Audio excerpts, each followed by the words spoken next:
نمازوں کے علاوہ، خاص مواقع کے علاوہ دن میں جب بھی آپ چاہیں درود شریف پڑھ سکتے ہیں، لیکن عام دنوں کے علاوہ جمعے کے دن خصوصی طور پر درود شریف پڑھنے کی تاکید ہے، کیونکہ آپ نے اس کا خود حکم دیا. آپ صلی اللہ علیہ وسلم نے فرمایا جمعہ کے روز کثرت سے مجھ پر درود پڑھا کرو، جو آدمی جمعہ کے روز مجھ پر درود بھیجتا ہے وہ میرے سامنے پیش کیا جاتا ہے. اسی طرح دعا سے پہلے، دعا کے بعد، پھر جہاں کہیں آپ کا نام لیا جا رہا ہو یا لکھا جا رہا ہو یا کسی بھی طرح آپ کا ذکر آئے وہاں آپ کے لیے درود پڑھنا. اسی طرح مسجد میں داخل ہوتے وقت درود شریف پڑھنا، مسجد سے نکلتے وقت درود شریف پڑھنا، پھر نماز سے فارغ ہونے کے بعد درود شریف پڑھنا، یعنی ایک تو نماز کے اندر ہے لیکن نماز سے فراغت کے بعد، پھر اسی طرح ہر مجلس میں آپ پر درود پڑھنا ضروری ہے. پھر اسی طرح صبح و شام کے اوقات میں، یعنی یہ تمام مواقع ایسے مواقع ہیں جس میں آپ درود شریف پڑھ سکتے ہیں. اور موقع کوئی ہو یا نہ ہو، دن یا رات کی گھڑیوں میں سے جس گھڑی میں آپ چاہیں، جب چاہیں، چلتے پھرتے کام کاج کرتے، آپ اللہ کے رسول صلی اللہ علیہ وسلم کو یاد کر سکتے ہیں، آپ کے لیے درود اور سلام پڑھ سکتے ہیں. نبی صلی اللہ علیہ وسلم پر درود شریف پڑھنے کے کئی صیغے ہمارے ہاں مشہور ہیں. اس میں کچھ تو وہ ہیں جو آپ صلی اللہ علیہ وسلم سے ثابت ہیں، اور کچھ ایسے ہیں کہ جو لوگوں نے بعد میں خود بنا لیے ہیں. تو وہ ایسے تمام ورژن یا ایسی تمام عبارتیں جو لوگوں نے خود اس معنی کی بنائی ہیں، خواہ وہ عربی میں ہیں یا اردو میں ہیں، تو ان کو پڑھنے کی حد تک تو پڑھا جا سکتا ہے. یعنی اگر نثر میں کوئی ایسی عبارت موجود ہے جس میں آپ صلی اللہ علیہ وسلم کے لیے دعا کی گئی ہے یا آپ کی مدح کی گئی ہے یا آپ پر سلام بھیجا گیا ہے، خواہ وہ نثر میں ہو یا شعر میں، تو اس میں حرج تو کوئی نہیں. لیکن وہ چیز جو خود آپ صلی اللہ علیہ وسلم نے ہمیں سکھائی اور جو آپ کی طرف سے ہمیں ملی، اس کا مقام باقی ہر انسان کے کلام پر کہیں بلند ہے، کہیں زیادہ فائدہ مند ہے. تو وہ درود شریف جو مسنون ہے، وہ صیغہ جو آپ سے ثابت ہے، اس کا پڑھنا افضل ہے، وہی اصل درود ہے. اور باقی تو انسانوں کے خیالات یا جذبات کا اظہار ہے، خواہ وہ شعر میں ہو، خواہ وہ نثر میں ہو، خواہ وہ اردو میں ہو، خواہ پنجابی میں ہو یا کسی اور زبان میں ہو، وہ تو پھر انسانوں کے کلام ہے نا. تو جس طرح اللہ سبحانہ و تعالیٰ کے کلام کو باقی تمام انسانوں کے کلام پر فضیلت ہے، اسی طرح نبی صلی اللہ علیہ وسلم کے کلام کو بھی باقی انسانوں کے کلام پر فضیلت ہے. ایک عام شاعر کتنی بھی خوبصورت بات کرے لیکن اللہ کے رسول صلی اللہ علیہ وسلم سے آگے تو اس کی بات نہیں ہو سکتی. ایک عام انسان کتنے بھی خوبصورت انداز میں آپ صلی اللہ علیہ وسلم کا ذکر خیر کرے لیکن وہ اس کے برابر تو نہیں ہو سکتا جو نبی صلی اللہ علیہ وسلم نے خود ہمیں دیا. تو بہترین صیغہ وہی ہے جو ہم نماز میں پڑھتے ہیں، جسے درود ابراہیمی کہا جاتا ہے، اور اس کا پڑھنا باعث اجر و ثواب ہے اور اس میں کوئی شک ہی نہیں. اسی طرح یہ چونکہ تھوڑا طویل ہے تو اس کو مختصر انداز میں بھی آپ پڑھ سکتے ہیں. مثلا صرف اگر آپ صلی اللہ علیہ وسلم کہہ رہے ہیں تو یہ بھی درست ہے، یہ بھی درود شریف مکمل ہے ایک طرح سے اگرچہ مختصر ہے. اسی طرح اللہم صلی وسلم علی نبینا محمد، یہ بھی آپ پڑھ سکتے ہیں. صلی اللہ علی النبی الکریم کہہ سکتے ہیں. تو مختصر ہو یا درود ابراہیمی کچھ طویل شکل میں ہو، اصل چیز تو ذکر میں مشغول ہونا ہے. تعداد میٹر نہیں کرتی جتنا وہ احساس اور جذبہ اور عقیدت جو کہ درود شریف پڑھتے ہوئے آپ صلی اللہ علیہ وسلم کے لیے ہماری ہو سکتی ہے. تو ہمارے لیے دن میں بے شمار مواقع ایسے ہوتے ہیں کہ جس میں ہم درود شریف پڑھ سکتے ہیں. سب سے پہلا موقع تو خود نماز کا موقع ہے. اس وقت تک نماز مکمل نہیں ہوتی جب تک ہم اس میں درود شریف نہیں پڑھتے. پھر اسی طرح عام نمازوں کے علاوہ نماز جنازہ میں بھی درود شریف پڑھا جاتا ہے. پھر اذان کے بعد درود شریف پڑھا جاتا ہے. آپ صلی اللہ علیہ وسلم نے فرمایا جب مؤذن کی آواز سنو یعنی اذان سنو تو وہی کہو جو مؤذن کہتا ہے، یعنی اذان کا جواب دو، پھر مجھ پر درود پڑھو. یعنی اذان کا جواب دینے کے بعد جب اذان ختم ہو جائے تو کیا کرنا چاہیے؟ نبی صلی اللہ علیہ وسلم پر درود بھیجنا چاہیے. کیونکہ مجھ پر درود پڑھنے والے پر اللہ تعالیٰ 10 رحمتیں نازل فرماتا ہے. اس کے بعد میرے لیے اللہ سے وسیلہ مانگو، جو جنت میں ایک مقام ہے جو جنتیوں میں سے صرف کسی ایک ہی کو ملے گا، اور مجھے امید ہے کہ وہ جنتی میں ہی ہوں گا، یعنی آپ صلی اللہ علیہ وسلم ہی کے لیے وہ مقام ہے. اور آپ نے یہ بھی فرمایا کہ من سألی اللہ الوسیلہ، جس نے اللہ سے میرے لیے وسیلہ کی دعا کی، یعنی درود شریف کے علاوہ آت محمد الوسیلۃ دعا ہم پڑھتے ہیں، یہ دعا بھی پڑھی جانی چاہیے. تو جس نے یہ دعا پڑھی اس کے لیے میری شفاعت واجب ہو جائے گی، یعنی قیامت کے دن پھر میں اس کے لیے شفاعت کروں گا. پھر یہ کہ درود شریف نہ صرف یہ کہ دنیا میں انسان کے لیے فائدے کا باعث ہے، بلکہ آخرت میں انسان کے لیے شفاعت کا ذریعہ بھی ہے. درود شریف پڑھنے والوں کو نبی صلی اللہ علیہ وسلم کی شفاعت نصیب ہوگی. آپ نے فرمایا جس نے 10 مرتبہ صبح و شام مجھ پر درود بھیجا اسے قیامت کے دن میری شفاعت حاصل ہوگی. اب یہ کہ اگر زیادہ وقت نہ بھی ملے تو 10 دفعہ درود شریف پڑھنا آخر کیا مشکل ہے، کتنی دیر لگ جائے گی، لیکن اس کا اجر و ثواب اور اس کا فائدہ کس قدر ہے. پھر اسی طرح درود شریف دعاؤں کی قبولیت کا ذریعہ بھی بنتا ہے. یعنی اگر دعا کرنے سے پہلے درود شریف پڑھا جائے اللہ تعالیٰ کی حمد و ثنا کے بعد تو اس سے دعا کی قبولیت میں اضافہ ہوتا ہے. نبی صلی اللہ علیہ وسلم کے ساتھ حضرت عبداللہ بن مسعود اور حضرت ابوبکر اور حضرت عمر تشریف فرما تھے. تو حضرت عبداللہ بن مسعود کہتے ہیں کہ میں نماز پڑھ رہا تھا، میں بیٹھا تو پہلے اللہ تعالیٰ کی حمد و ثنا کی، پھر آپ پر درود بھیجا، پھر اپنے لیے دعا کی. تو آپ نے فرمایا اللہ سے مانگو ضرور دیے جاؤ گے.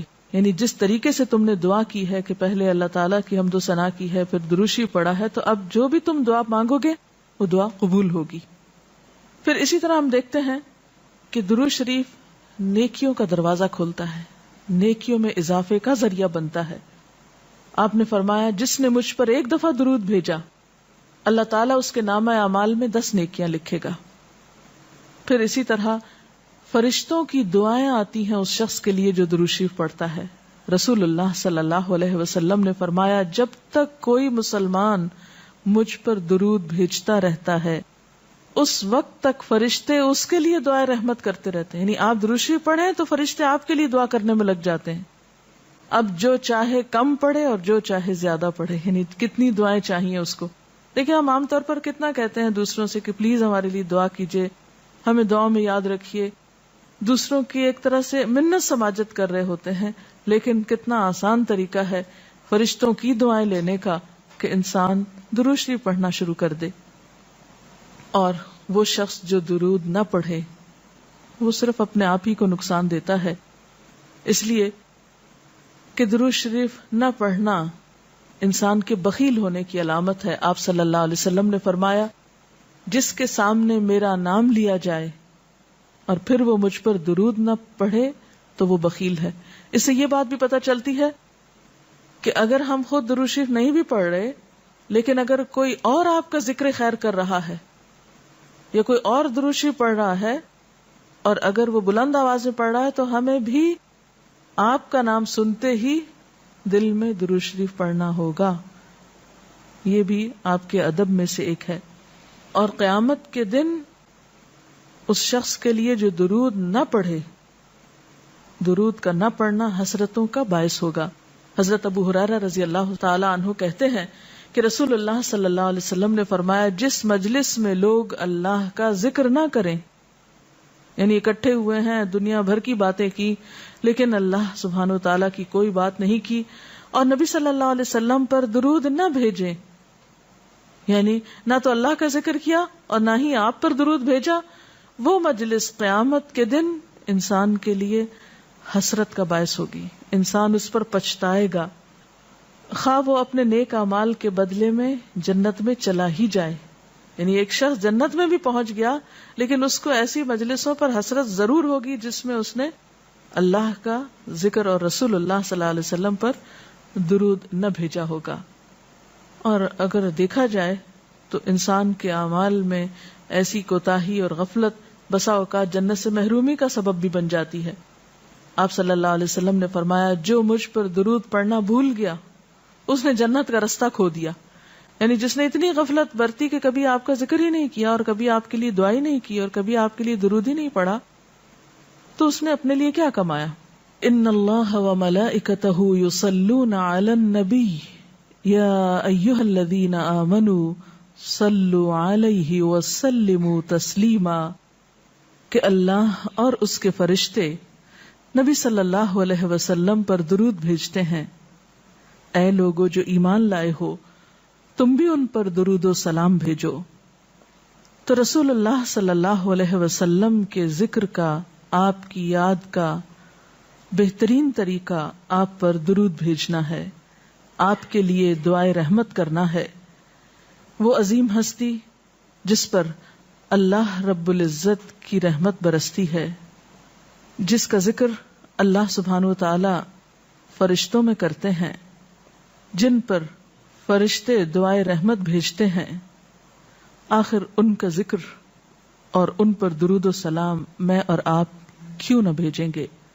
آپ صلی اللہ علیہ وسلم پر درود بھیجنا خود ہمارے اپنے لیے باعث سعادت ہے, باعث رحمت ہے.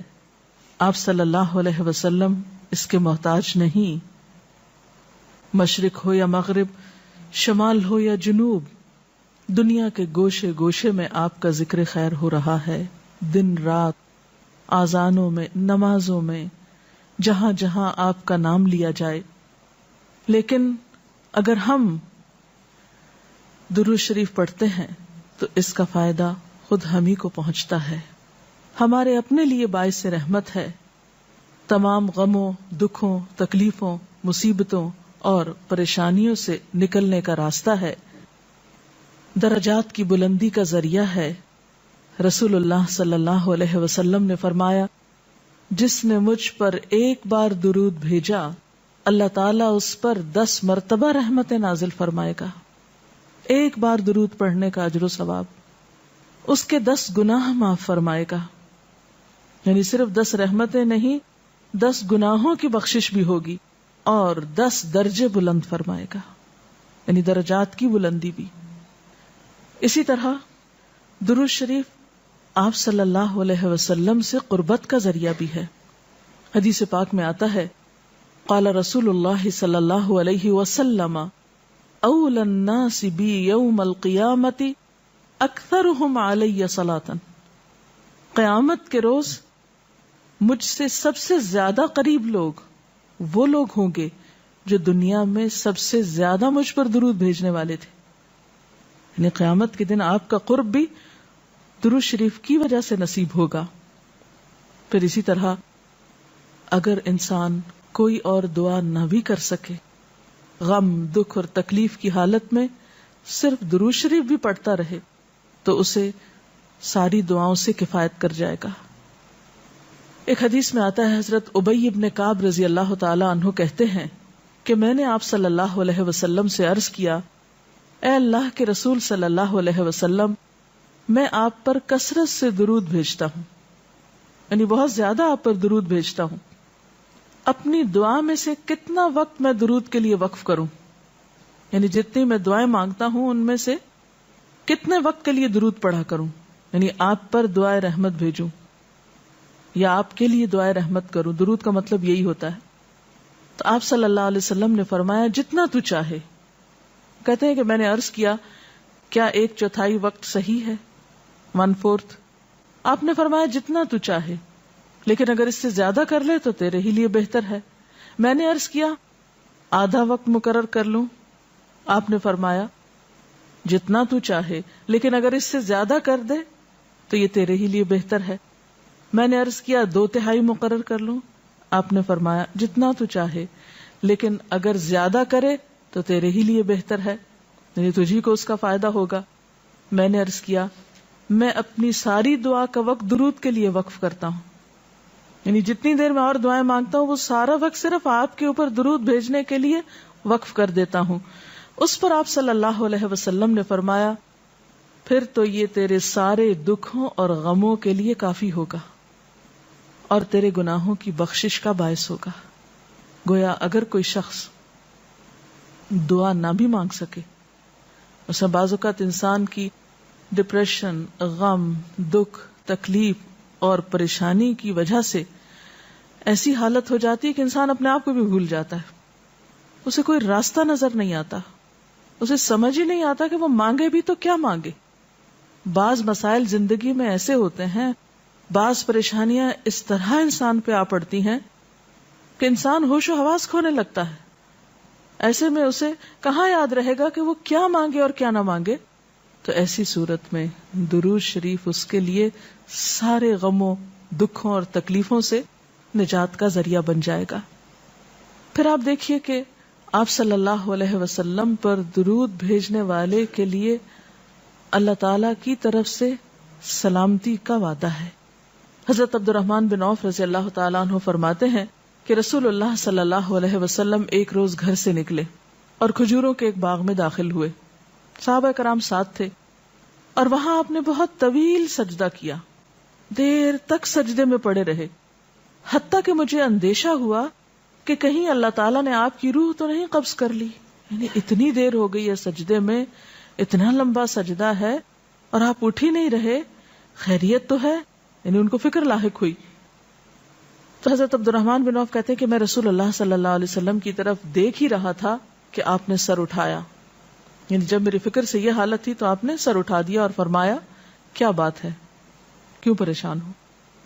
میں نے اپنی فکر کا ذکر کیا، بات بتائی، تو آپ نے فرمایا کہ جبریل علیہ السلام نے مجھ سے کہا ہے کہ اے محمد صلی اللہ علیہ وسلم، کیا میں آپ کو ایک بشارت دوں، ایک خوشخبری نہ دوں؟